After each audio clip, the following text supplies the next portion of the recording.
Hello, everyone. Welcome. Super excited to be here today with somebody I am a huge fan of, so much that I invested in her business. I'm like the number one consumer of her business, too. I still wear, even though hopefully I'm finished having babies, I still wear her stuff every day because it's the most comfortable and the most stylish, and I always feel amazing in it. But Ariane Goldman is the founder of Hatch Collection. With that, I'm going to go into her whole bio. But first, just a reminder: I'm Allie Wyatt. I'm co-founder and CEO of Female Founder Collective. We also have the 10th House, which will be taking Ariane into just after this. And 10th House is our private community for female founders to help them connect with one another by stage, industry, geography, so that they can find resources, share resources to ultimately grow and scale their businesses. So without further ado, I'm going to give a little background of Ariane because she has a very illustrious one. She is the founder and CEO of Hatch, the premier destination and lifestyle brand for women before, during, and after pregnancy. Since its launch in 2011, so I can't believe so that makes you 11. 12 years. 11. Yeah, like math, can't do math. I keep thinking it's 2023. Hatch offers chic maternity clothing and mama safe clean beauty products that directly address the issues women face through their pregnancy and into postpartum. Seeking chic and elevated maternity clothing, Ariane created Hatch to fill a void in the maternity market with solution-driven designs that enable women to invest in the clothing well past pregnancy. In scaling her business, Ariane has built Hatch as a trusted name in the market, becoming the go-to maternity brand for partnerships with high-profile retailers, including Nordstrom, J.Crew, Keds, Laline, and Target. Her mission was the same as it is today, more than 10 years ago, to create a trusted resource for women who want to feel beautiful, confident, and stylish during one of life's most rewarding, yet most challenging periods. So we're super excited to have you today. And I actually want to go back 11 years and kick off with hearing your founding story, how you decided that you wanted to start this and maybe the first step you took. Sure. Hi, Allie. Hi, everyone. Hi. So I actually, I'm going to rewind a little bit further because it's an interesting story. I went to undergraduate business school at University of Michigan, had a wonderful experience there, and got an internship at American Express, which I took. I loved the experience and then got a full-time offer, which led me to the first part of my career, which was 9 years at American Express in my 20s, really working up this marketing corporate ladder of really interesting different roles. They encourage you there to kind of get your feet wet with different positions. And so I started in acquisitions. I ended up, and then I went into loyalty program, and then I ended up in sponsorship. And I tried to get sexier and sexier as I was climbing up this ladder and really gaining a lot of this experience under my belt.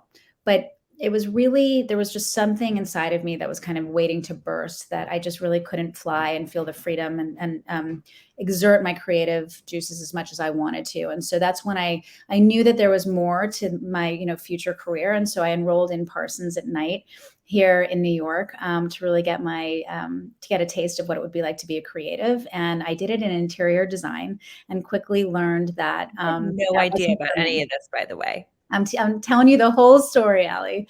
And I just wanted to start to tap into a box inside of me that I knew was, that was in there, and the door hadn't been opened yet. And what that experience allowed me to do was just know that I was loving the creative conversation, even though interior design wasn't right for me. It allowed my mind to kind of expand over my day to day. So I was taking classes outside of my work week.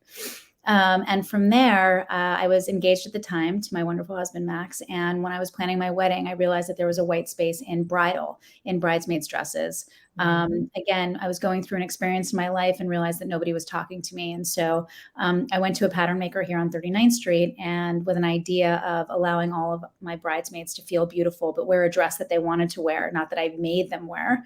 Yeah. And I had a vintage Norma Kamali infinity dress, and we kind of played with it. And I put together this dress that they all wore, one size fits all. They all wore it differently.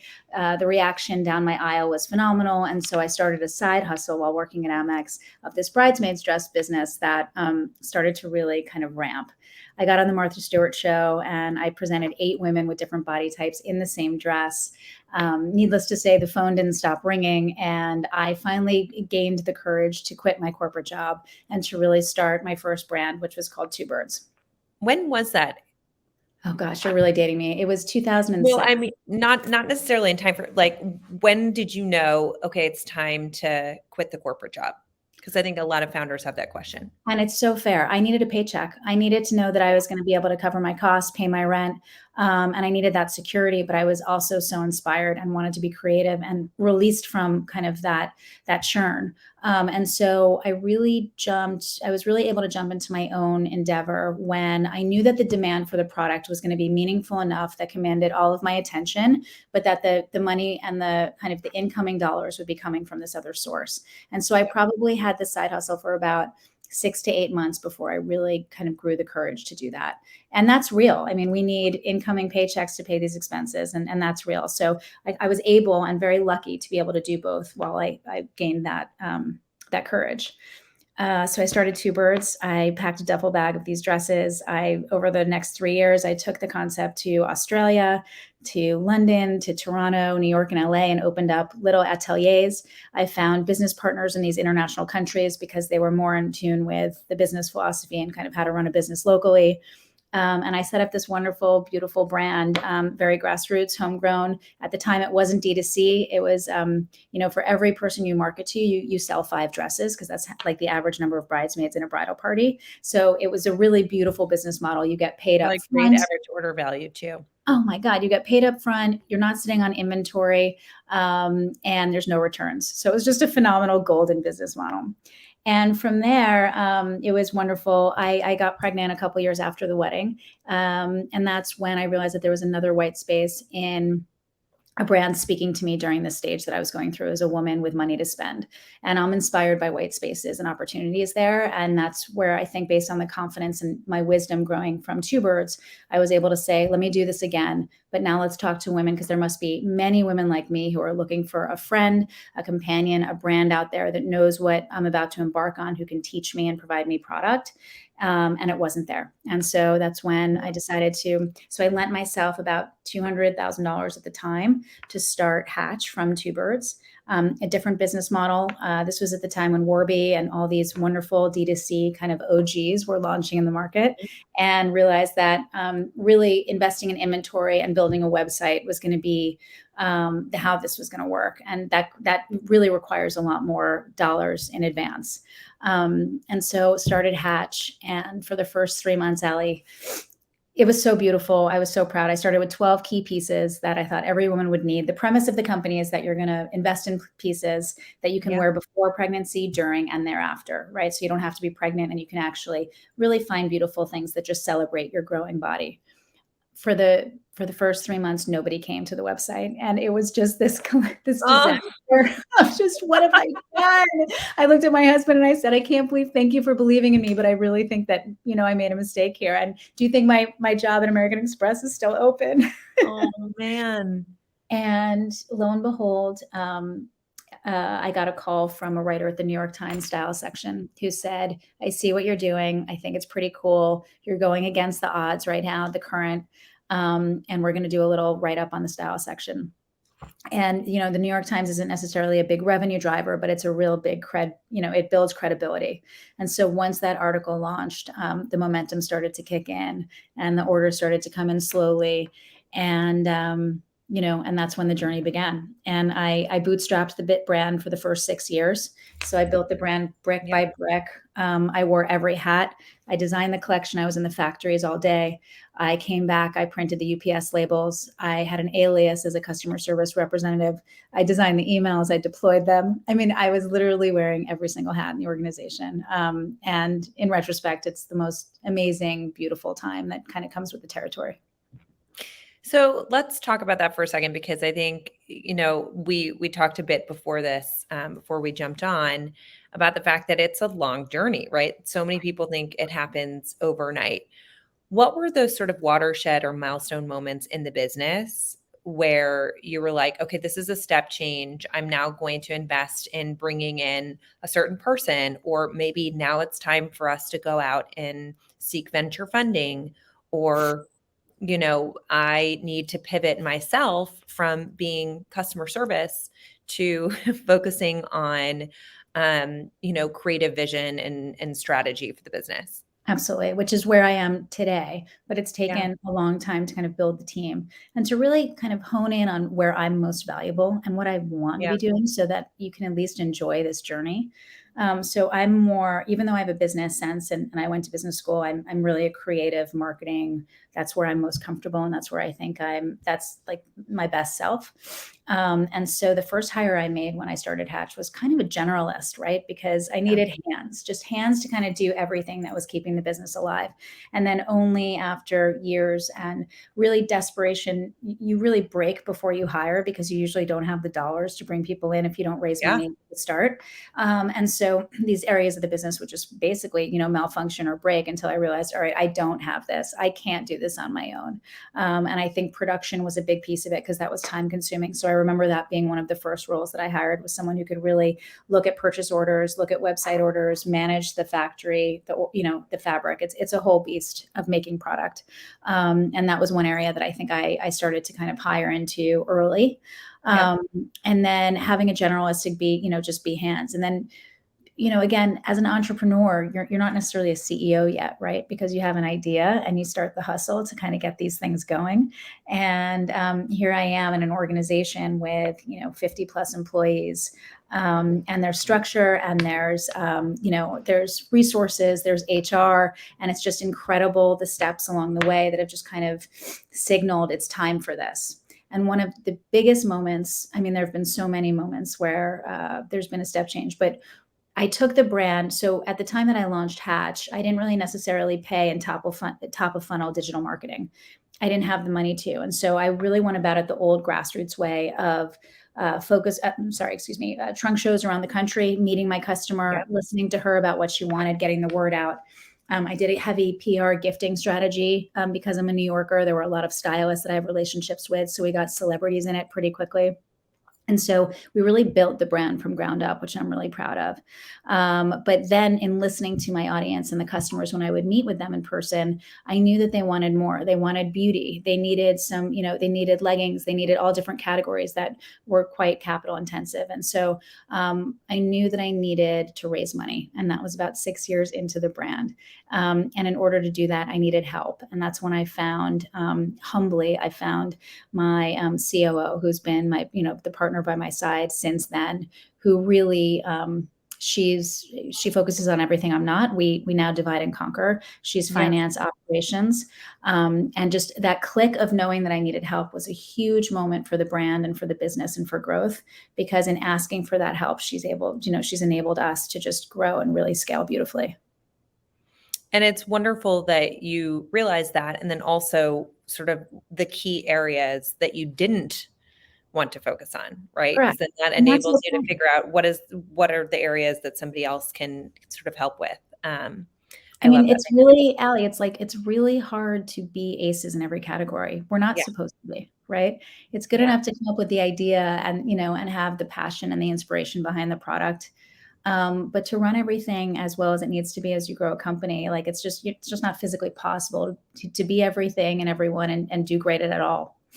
And I think a lot of founders feel the need to be that. So I love that, you're stating that there's permission to not be, and you shouldn't be. You can't be. It's physically impossible. But I want to cut to the business today Yeah. because you've accomplished a lot and the brand has grown tremendously, and iterated. I want to talk a little bit about community as the core of that, and sort of what you've done, where it is today, and then what you've done over time to build that. Because community, just like a business, does not in any way, shape, or form grow overnight. Not at all. And, it's a buzzword right now. A lot of businesses are using it. People refer to it all the time. I can honestly say that in our category, the nature of what we do, speaking to women embarking on this journey, community is real and authentic. And when I started the company 11 years ago, it was about product and it was about making more money than you're spending. Be profitable every single day. That's what I was obsessed with. Never in my wildest imaginations did I realize the community would have such a monumental value to the brand and to my work. And that's because you just see the halo of how not only are we providing people with product that's solutions, but also the education, the companionship, and the resources that we've been able to do. And COVID kind of, the pandemic threw us into a little jigger because we were having all these wonderful community events in our stores. So we have two stores in New York, one in LA, and we were opening those up to new mama meetups, to doula conversations, to miscarriage conversations, to sleep training, all these wonderful ways to bring people together to educate them. And then when the pandemic hit, we had to quickly digitize those events. And in being able to do that, which was, scary, and we had to figure out how to do it. But what it did is enabled us to reach community at a much broader level. And Right. since we've done that in the last 2 years, Hatch has taken on a totally different meaning as a brand. And now I am my priorities are as equally shared between selling product and making sure that we're designing the perfect legging and the nursing bra and all that good stuff. But also, what are we doing to make sure that women feel that they're supported, that they have the resources, that they can ask questions that have typically been taboo and that nobody's been comfortable talking about, and providing that platform that just didn't exist before. And it's a really proud moment because I didn't see it at the beginning, and now it's so clear ahead of me. Well, it's wonderful, really, because you identified that it's a vulnerable consumer, right? That is at a point in their lives when there's so many things ahead of them and that they're going through that they don't know. And so you as a brand were able to be there for them as like one of their first points. I'll sort of counter that to an experience I had with another brand that will go unnamed, where I went in to get my first nursing bra when I was pregnant. And I will never forget that moment of not knowing how to select a nursing bra, not feeling like there was assistance or help in that, and just feeling really alone in this notion that I'm about to embark on something I have no idea what I'm doing. And it was just sitting there feeling unsupported and knowing that there's so much more ahead of me. It's a tremendous responsibility, really, for you all, but you've done it with such grace, is sort of entered that and made people feel seen, and heard, and beautiful, like you said, which is such an important factor of it. Um, so that's community. And I think that you've also really done that through just making your stores really inviting and wonderful. And I want to ask you again about that shortly about product expansion. And something that has always been part of the Hatch brand in my mind has been that you showcase other brands, right? Mhm, So mhm. um, talk to us about how you determined which direction to expand into from a product category perspective. Like, when did you decide, let's go beyond apparel, and then how? Yeah. So I think really listening to the customer, which is so critical, I think in any Yeah. category, is just really going firsthand to her, and having focus groups, but also just one-on-one. I sometimes spend time in the stores, just listening to customers come in. I Yeah. ask my wonderful sales team to ask questions and just get to know the customers and give that feedback to us so we can learn more. And they're really the determinant of what they're looking for and where our new product strategy. It's over the years, I've been trying to really hone in on how can Hatch be a home base of everything that you need. And it's not easy to make a lot of stuff, especially in this environment with supply Yeah. chain issues and whatnot. Making a lot of product it's a heavy stretch. But in listening to the customers, understanding at what point do your jeans bust? When do you need us? When like can you no longer like stay in your maternity wardrobe anymore where you need a friend?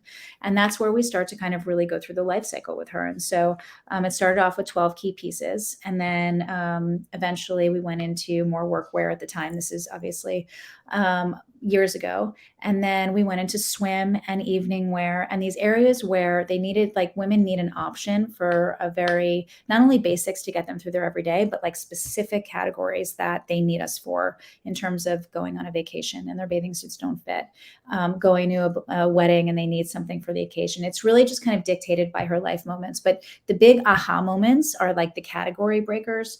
The biggest one thus far for us has been the fourth trimester, which is the moment after we have our babies, where everyone's just, obsessed with this new child as they should be. And the woman has been often forgotten. And yet it's a really tough time because we've just experienced this incredibly monumental moment of giving birth. And our bodies they don't bounce back right away. And so what happens to us? And while we're nurturing and giving everything that we have to these babies, I found that the conversation was like missed, about her, about us as women.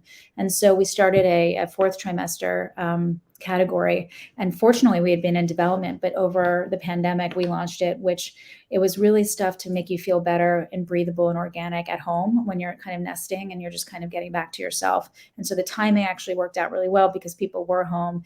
And the category is now 25% of our business, which is just so phenomenal. It's amazing. And we're just growing it from there. Nursing friendly dresses to go back to your daily life and just really figuring out how we can be helpful there. Beauty is another category that's been explosive growth for us.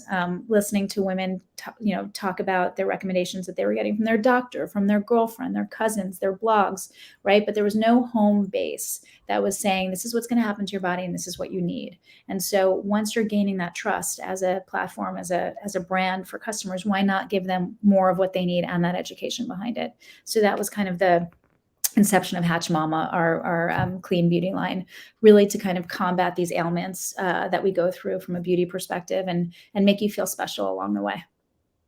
I love it. And it's like you're just learning about you should be using non-toxic things. Now there's a little bit more awareness about that for the general population.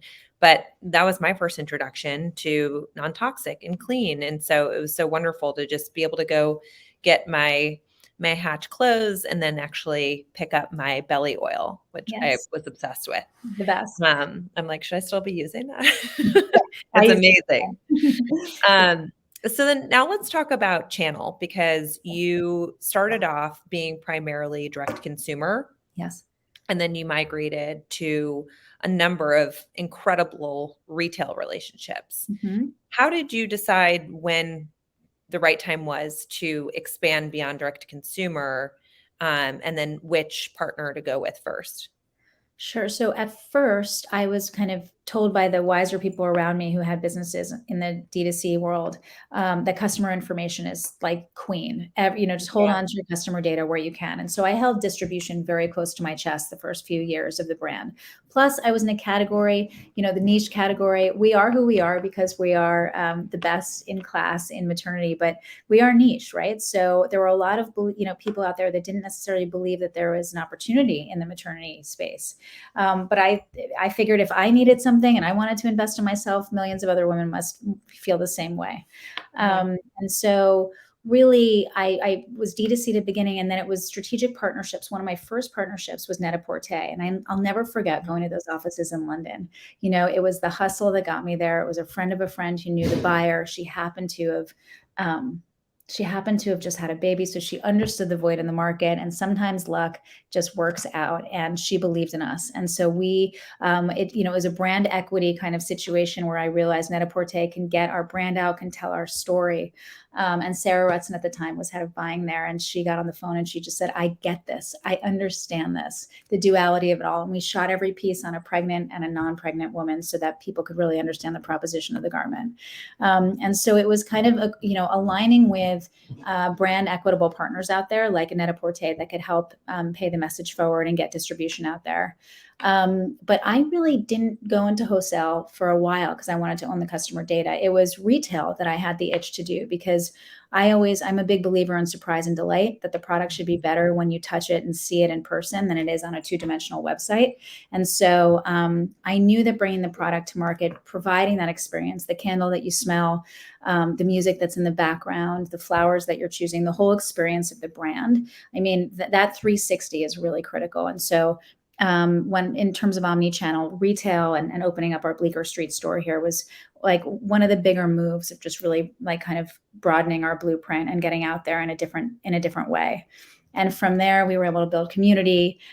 We have a wonderful customer base by you in LA, and so we opened right next to the Brentwood Country Mart, and really it just forged us the connection with our customer, which has taught us so much and enabled us so many things. The last couple of years, the world is changing so quickly, right? Amazon Prime, people need things. They need it today. They want it tomorrow. Expectations have shifted in terms of our shopping behavior. And so my lens of wholesale and distribution has shifted tremendously in the last couple of years. And now it's all about being where she is, when she needs us. And it's not just owning that relationship. And so we now have brought on a wholesale team, and we are really strengthening our relationships in the market and growing that business. And I think we grew 400% last year in wholesale because we're putting ourselves out there. And now we have some amazing partners out there, everyone from Shopbop to Liberty of London, which is like a personal favorite of mine as a girl just going in there. We have tremendous partners, and we've also done incredible collaborations with J. Crew, Laline, Keds. I mean, we're just having a lot of fun being the category leader, but also kind of garnering other people's audience, but allowing their audience to realize that there's a solution out there for you when you're pregnant. Amazing. Well, we're going to have to wrap. But my last question for you is the best piece of advice that you've perhaps gotten along the way that's really sort of served as a North Star as you navigate this. Yeah, I mean, let me just preface by saying that it's like motherhood. Like, people can give you advice, but you kind of have to go through the motions of the ups and the downs and the pain and the glory, because it just comes with the territory. So I do wish that I had one like sound bite that could just kind of make everything easier, but I just don't really fundamentally think it exists.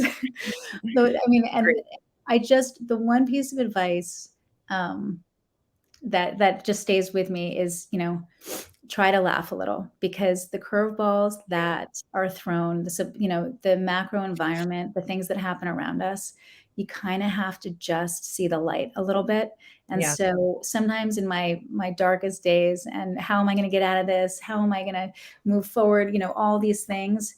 I just try and step back and get out of my body a little bit and just try and realize that there's a bigger picture here, and not to take it too seriously, even though everything's riding on it.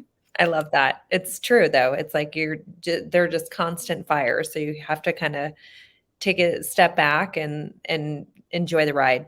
You kind of have to, right? And nothing is that easy. It just doesn't happen that easy. And so it's the grit, and it's the perseverance, and it's the not giving up, but caring so much to see it through. That is, to me, the secret of growth and the next day forward. Love it. Well, thank you. This was so illuminating for me, hearing more about your story, but also the journey of Hatch. You see these incredible businesses out there, and there's so much admiration for it, but you don't necessarily realize all the things that had happened behind the scenes and by the founder to make it all happen. So thanks for doing what you do, and thanks for sharing your wisdom, and we'll see you shortly inside of 10th House. Thanks for having me, Allie. All right. See you soon. Bye, everyone.